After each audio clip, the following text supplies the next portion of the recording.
perjalanan hidup yang sangat berkesan untuk jadi pelajaran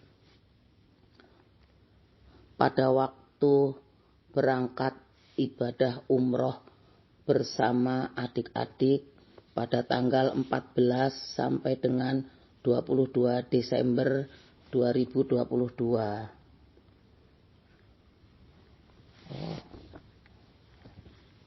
Pada awalnya saya tidak akan ikut umroh karena beberapa waktu yang lalu suami baru melaksanakan beberapa kali operasi sehingga saya tidak bisa ikut. Rencana umroh 4 orang adik saya bersama 1 orang ipar. Adik saya nomor 2 bersama istri Mudi, adik saya nomor 4 Tuti, dan adik saya nomor 5 Tati, juga adik saya yang bungsu Parlanti. Tadinya adik saya yang paling kecil, Lanti, tidak mau ikut dengan alasan sedang mengisi rapot karena seorang guru SMP negeri di Batang. Adik saya Lanti dibujuk oleh Tati, kakaknya, supaya ikut. Dia bilang kan bisa minta tolong bekerja sama dengan teman seperti anaknya dan mantunya Aga dan Anggita kalau cuti. Diberitahu baik-baik malah marah-marah. Memang kalau Aga dan Anggita kan pintar, kalau saya bodoh katanya. Adik saya Tati memberitahu ke kakaknya Tuti. Selanjutnya sama Tuti dibujuk lagi melalui WA agar bisa ikut. Ternyata WA-nya dibaca tapi tidak dibalas. Akhirnya Tuti telepon saya sambil tertawa. Mbak, orang Lanti diberi tahu baik-baik sama kakak-kakaknya kok malah marah-marah, Mbak. Saya merasa sayang kalau Lanti tidak ikut umroh karena hanya dia sendiri dan adik ipar saja yang belum pernah ke Tanah Suci. Kalau yang lain sudah pernah saya ajak umroh. Semuanya menyerahkan kepada saya. Akhirnya saya telepon suaminya. Mungkin berat meninggalkan suami dan anak-anaknya. Saya telepon suaminya. Namanya Nur. Dek Nur, gimana Lanti kok tidak bisa ikut umroh? Alasannya ngisi rapot. Mungkin berat ninggalin Dek Nur dan anak-anak ya. Tidak Mbak, itu alasan saja. Saya nggak apa-apa. Anak-anak juga sudah besar-besar, sudah kuliah dan SMP, jadi tidak masalah. Sudah saya ajak umroh juga, berdua juga tidak mau. Gimana kalau Dek Nur yang memberitahu biar mau? Wah, saya angkat tangan Mbak, nanti malah bertengkar. Jadi angkat tangan semua nih, saya yang harus memberitahu. Iyalah Mbak.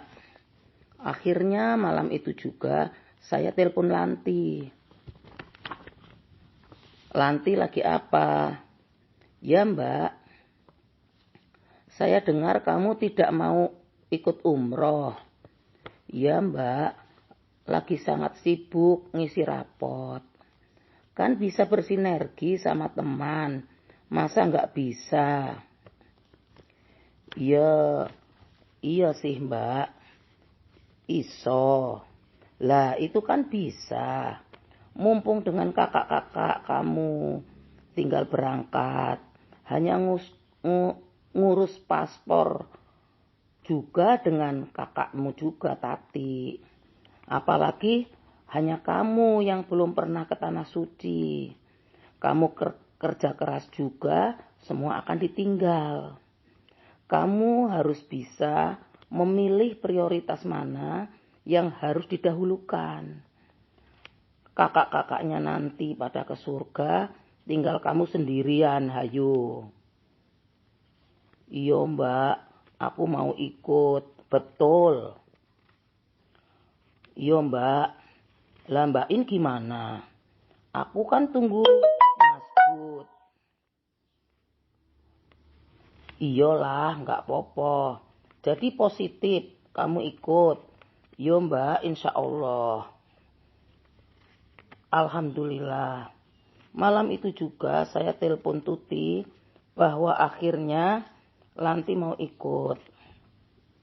Alhamdulillah, kata adik saya Tuti dengan senang hati. Lah Mbak In gimana? Sekarang semua saudara ikut umroh. Malah Mbak In gak ikut. Ya kan nunggu suami kata saya. Suami ditinggal sebentar kan gak apa-apa Mbak. Nanti saya yang minta izin lagi. Kan ada yang nunggu. Pembantu suami istri dan anak-anak. Kadang-kadang bisa nengok juga. Iya sih. Ya insya Allah saya akan bilang sama Mas Bud lagi. Rupanya apa yang saya komunikasikan dengan adik-adik saya dan adik ipar diikuti, didengarkan oleh suami. Sehingga setelah selesai telepon, saya lihat suami saya berkaca-kaca matanya, melihat perjuangan saya sekeluarga untuk membujuk adik saya Lanti untuk ikut berangkat umroh. Mungkin kasihan sama saya sehingga tanpa saya minta suami bilang, ya sudah kamu ikut saja berangkat umroh. Boleh mas? Ya boleh. Alhamdulillah. Tadinya biar adik-adik saya saja yang berangkat umroh. Akhirnya saya bisa berangkat umroh bersama keenam adik-adik saya, berenam bersama adik-adik saya dan 5 saudara saya dan 1 adik ipar. Saya ucapkan terima kasih kepada suami yang telah mengizinkan saya ikut umroh.